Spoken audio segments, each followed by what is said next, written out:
Fala galera do Aretejus, bom dia, boa tarde, boa noite, boa madrugada.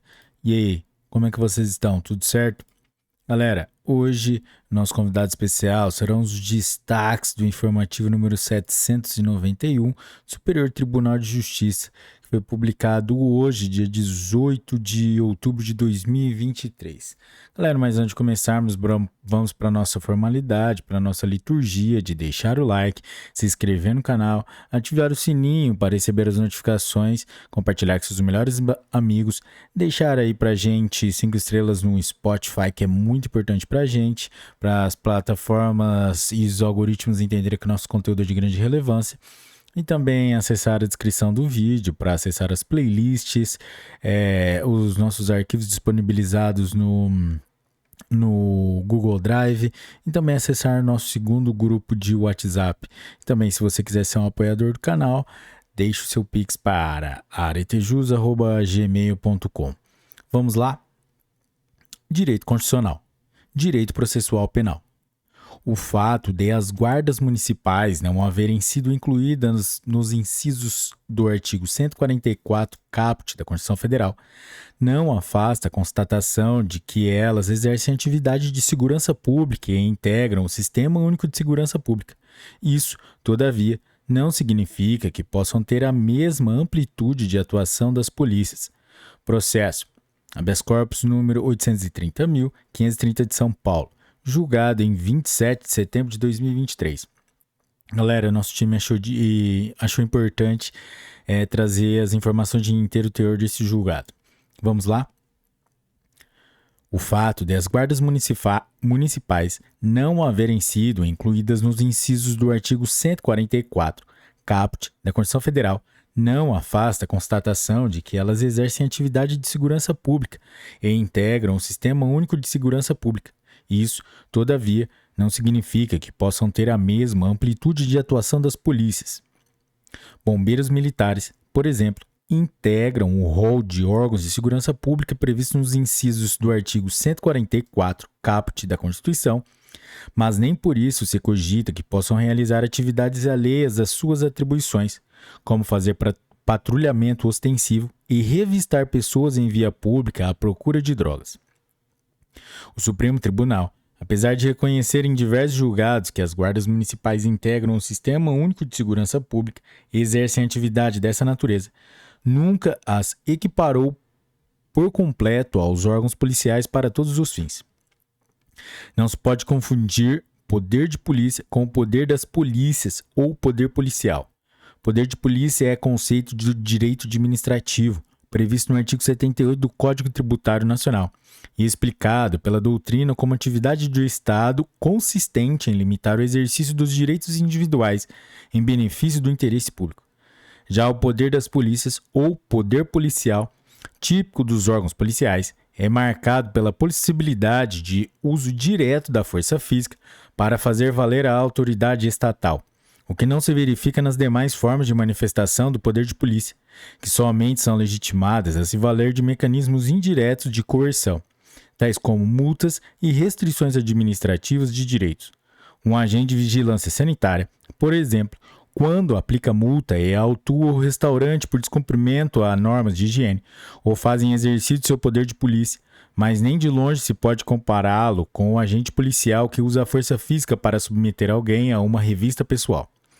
Dessa forma, o poder das polícias ou poder policial diz respeito a um específico aspecto do poder de polícia relacionado à repressão de crimes em geral pelos entes policiais, de modo que todo órgão policial exerce poder de polícia, mas nem todo poder de polícia é necessariamente exercido por um órgão policial.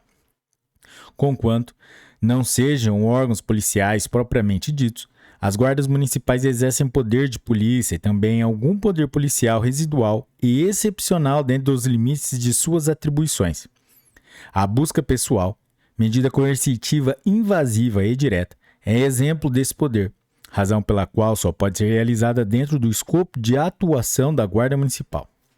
Ao dispor no artigo 301 do Código de Processo Penal, e qualquer do povo poderá prender quem quer que seja encontrado em flagrante delito, o legislador tendo em conta o princípio da autodefesa da sociedade e a impossibilidade de o Estado seja onipresente, contemplou apenas os flagrantes visíveis de plano, como, por exemplo, a situação de alguém que, no transporte público, flagra um indivíduo subtraindo sorrateiramente a carteira do bolso da calça de outrem e o detém.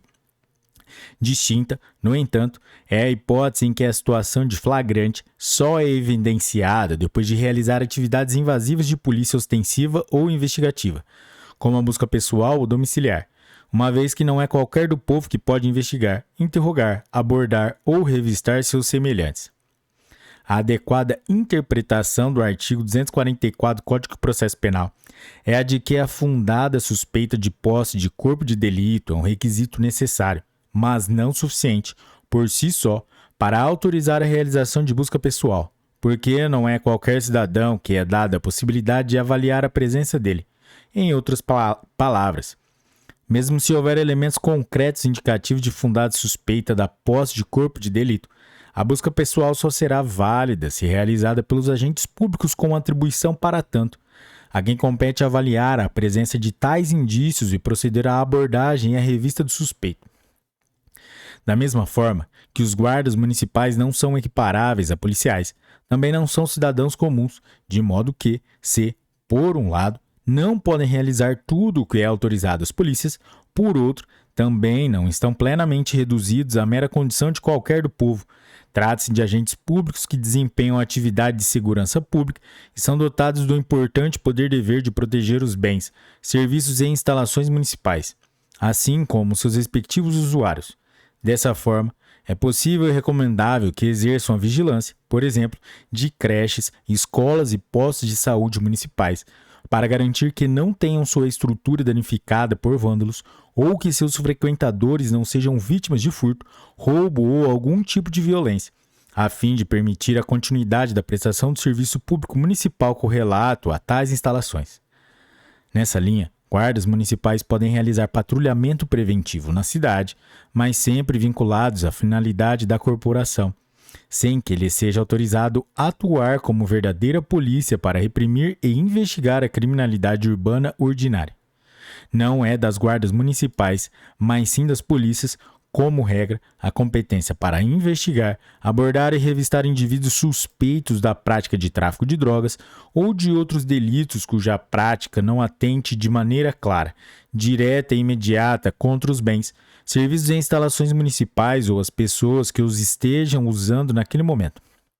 Poderão, todavia, realizar busca pessoal em situações excepcionais e por isso interpretadas restritivamente, nas quais se demonstre concretamente haver clara, direta e imediata relação com a finalidade da corporação, como instrumento imprescindível para a realização de suas atribuições.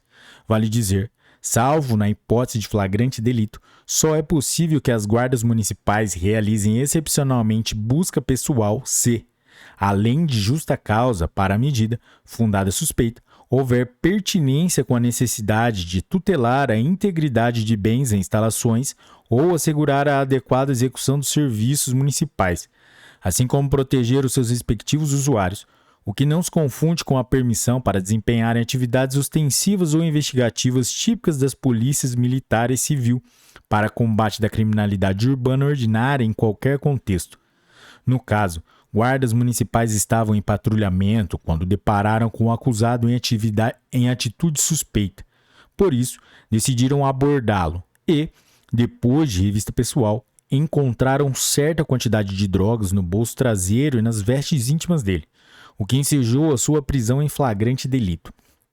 Ainda que, eventualmente, se considerasse provável que o réu ocultasse objetos ilícitos, isto é, que havia fundada suspeita de que ele escondia drogas, não existia certeza sobre tal situação a ponto de autorizar a imediata prisão em flagrante por parte de qualquer do povo, com amparo no artigo 301 do Código de Processo Penal.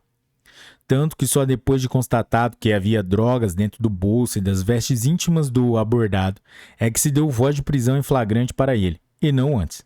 Portanto, por não haver sido demonstrada concretamente a existência de relação clara, direta e imediata com a proteção dos bens, serviços ou instalações municipais, ou de algum cidadão que os estivesse usando, não estavam os guardas municipais autorizados, naquela situação, a avaliar a presença da fundada suspeita e efetuar a busca pessoal no acusado. A legislação utilizada aqui foi o Código de Processo Penal, artigo 244 e 301. A Constituição Federal, artigo 129, inciso 7 e artigo 144, caput. Direito Civil, direito da saúde. O tratamento conforme o protocolo de Pidiaçute configura-se como uma forma de assistência ambulatorial, não se caracterizando como prática abusiva a cobrança de coparticipação pelo plano de saúde, desde que tal cobrança esteja prevista no contrato. Processo. Recurso especial número 2.001.108 do Mato Grosso, julgado em 3 de outubro de 2023. A legislação utilizada aqui foi a Lei 9.656 de 1998, em seu artigo 16, inciso 8. Direito Civil, direito do consumidor. A instituição financeira responde pelo defeito da prestação de serviço consistente em tratamento indevido de dados pessoais bancários, quando tais informações são utilizadas por estelionatário para facilitar a aplicação de golpe em desfavor do consumidor. Processo. Recurso 2.077.278 de São Paulo, julgado em 3 de outubro de 2023. Galera, aqui também a gente achou melhor colocar as informações de inteiro teor. Vamos lá? Nos termos do artigo 14, parágrafo 1º do Código de Defesa do Consumidor, o serviço é considerado defeituoso quando não fornece a segurança que o consumidor dele pode esperar, levando-se em consideração circunstâncias relevantes, como o modo de seu fornecimento, o resultado e os riscos que foi razoavelmente dele se conjecturam e a época em que foi fornecido. A prestação de serviço de qualidade pelos fornecedores abrange o dever de segurança, que por sua vez engloba tanto a integridade psicofísica do consumidor quanto a integridade patrimonial. Consabidamente, o Código de Defesa do Consumidor é aplicável às instituições financeiras, súmula 297 do Superior Tribunal de Justiça, as quais devem prestar serviço de qualidade no mercado de consumo. No entendimento do tema repetitivo número 466 do STJ, que contribuiu para a edição da súmula número 479 do STJ, as instituições bancárias respondem objetivamente pelos danos causados por fraudes ou delitos praticados por terceiros, como, por exemplo, abertura de conta corrente ou recebimento de empréstimos mediante fraude ou utilização de documentos falsos, porquanto tal responsabilidade decorre do risco do empreendimento, caracterizando-se como furtuito interno. Recurso especial número 1.197.929 do Paraná. Especificamente nos casos de golpes de engenharia social, não se pode olvidar que os criminosos são conhecedores de dados pessoais das vítimas, valendo-se dessas informações para convencê-las, por meio de técnicas psicológicas de persuasão, com uma semelhança com o atendimento bancário verdadeiro, a fim de atingir seu objetivo ilícito. Todavia, para sustentar o nexo causal entre a atuação dos estelionatários e o vazamento de dados pessoais pelo responsável por seu tratamento, é imprescindível perquirir, com exatidão, quais dados estavam em poder dos criminosos, a fim de examinar a origem de eventual vazamento e, consequentemente, a responsabilidade dos agentes respectivos. Assim, para se imputar a responsabilidade às instituições financeiras no que tange ao vazamento de dados pessoais que culminaram na facilitação de estelionato, deve-se garantir que a origem do devido tratamento seja o sistema bancário. Os nexos de causalidade e imputação, portanto, dependem da hipótese concretamente analisada. Isso porque os dados sobre operações financeiras são, em regra, presumivelmente de tratamento exclusivo pelas instituições financeiras. Portanto, dados pessoais vinculados a operações e serviços bancários são sigilosos e cujo tratamento com segurança é dever das instituições financeiras. Desse modo, seu armazenamento de maneira inadequada, a possibilitar que terceiros tenham conhecimento das informações e causem prejuízos ao consumidor, configure falha na prestação de serviço. artigo 14 do CDC e artigo 43 da LGPD. A legislação utilizada aqui foi o artigo 14, parágrafo 1º do CDC, o artigo 43 da Lei Geral de Proteção de Dados Pessoais, Lei 13.709, as súmulas 479 do STJ. O precedente qualificado foi o tema 466. Direito civil. No contrato de comodato por prazo indeterminado, após o transcurso do intervalo suficiente à utilização do bem, é devida sua restituição pelo comodatário, bastando para tanto a sua notificação. Processo. Agravo interno no recurso especial número 1.641.241 de São Paulo, julgado em 7 de fevereiro de 2023. Legislação. Código Civil, artigo 581. Direito civil. É válida a disposição testamentária que institui filha coerdeira como curadora especial dos bens deixados à irmã incapaz, relativamente aos bens integrantes da parcela disponível da herança, ainda que esta se encontre sob o poder familiar ou tutela. Processo. Recurso especial número 2.069.181 de São Paulo, julgado em 10 de outubro de 2023. A legislação utilizada foi o Código Civil, artigo 1733 e seu parágrafo 2º. Direito penal. Execução penal. É possível a unificação das penas de reclusão e de detenção na fase de execução penal para fim de fixação do regime prisional inicial. Processo. Agravo regimental no recurso especial número 2.053.887 de Minas Gerais, julgado em 15 de maio de 2023. A legislação utilizada aqui foi a Lei de Execução Penal, a LEP, artigo 111. Direito processual penal. Só há nulidade pela falta de cientificação do acusado sobre o seu direito de permanecer em silêncio em fase de inquérito policial, caso demonstrado o efetivo prejuízo. Processo. Agravo regimental no habeas corpus número 798.225 do Rio Grande do Sul, julgado em 12 de junho de 2023. A legislação utilizada foi o artigo 563 do Código de Processo Penal. Direito processual penal. Para a decisão de pronúncia, exige-se elevada probabilidade de que o réu seja autor ou partícipe do delito a ele imputado, não se aplicando o princípio do indubro pro societate. Processo.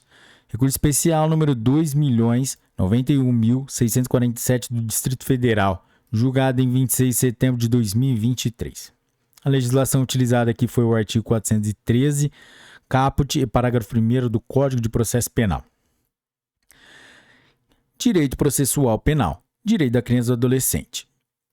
A Defensoria Pública pode ser intimada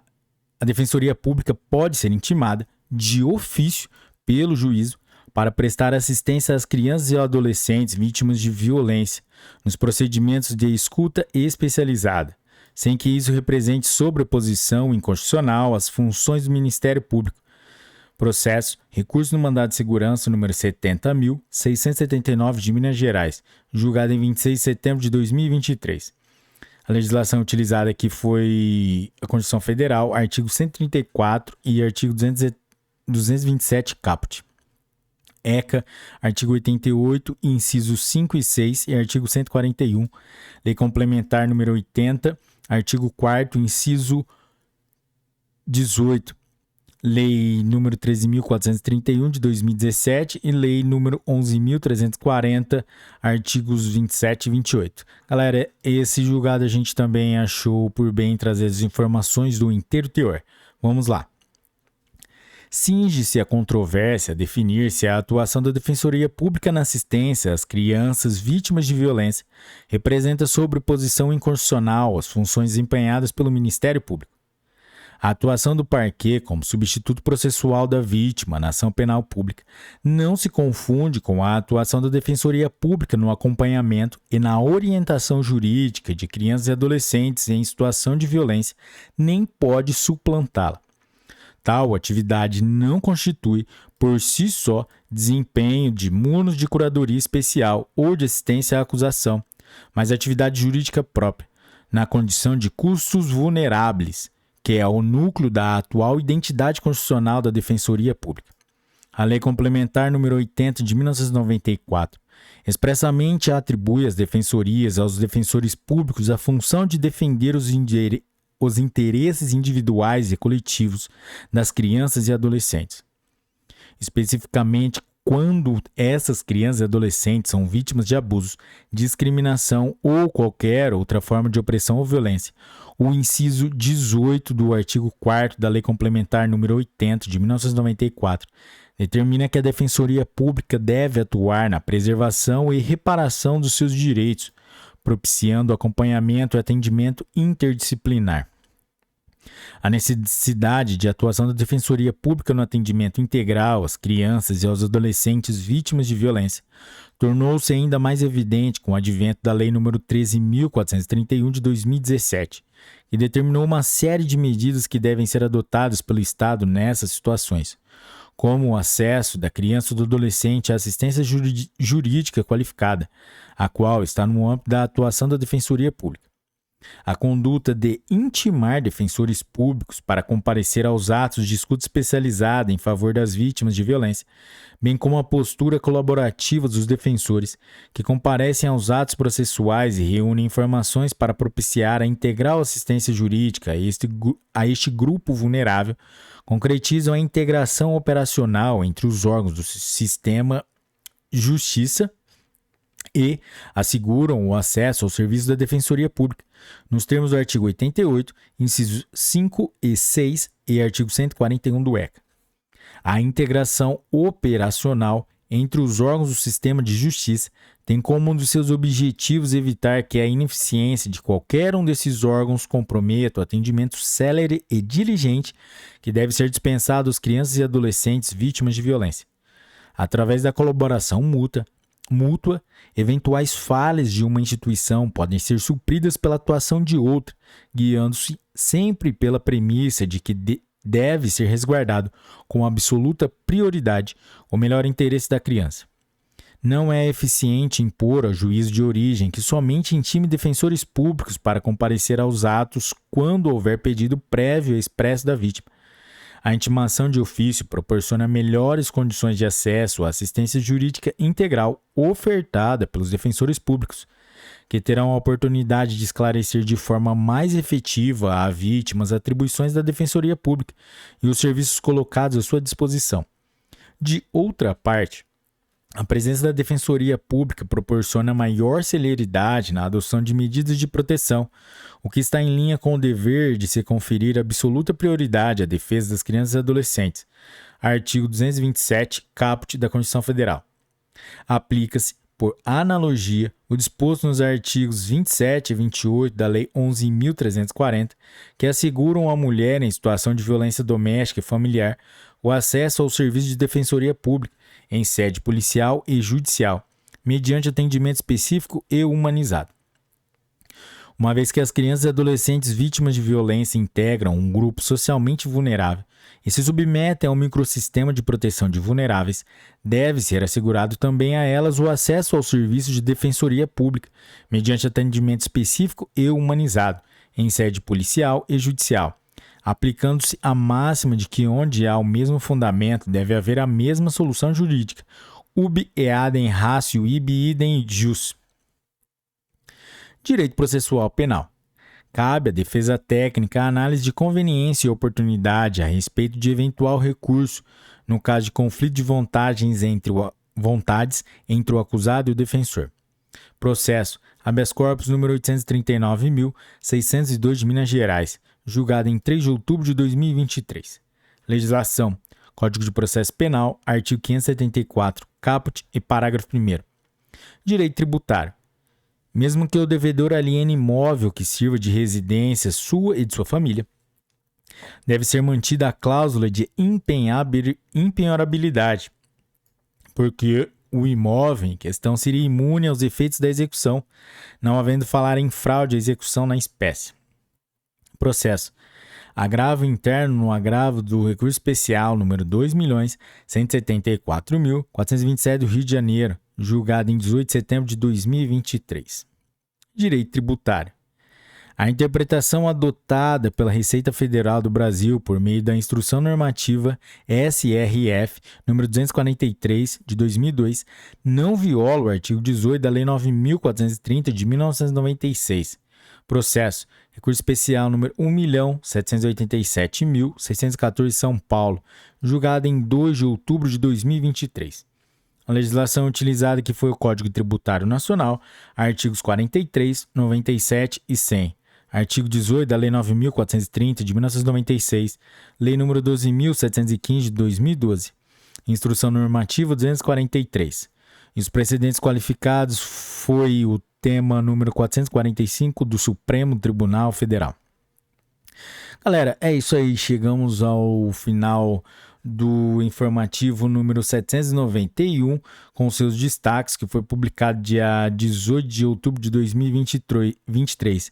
Se você chegou até aqui é porque você gostou, então deixe seu like, compartilhe com seus melhores amigos, deixe sua inscrição no canal, deixe 5 estrelinhas pra gente no Spotify, por as plataformas e os algoritmos entenderem que o nosso conteúdo é de grande relevância.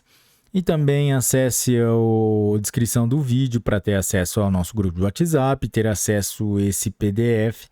E também, se você quiser ser um apoiador do canal, mande um pix para a gente para aretejus@gmail.com. Galera, é isso aí. Bons estudos, um forte abraço e tchau!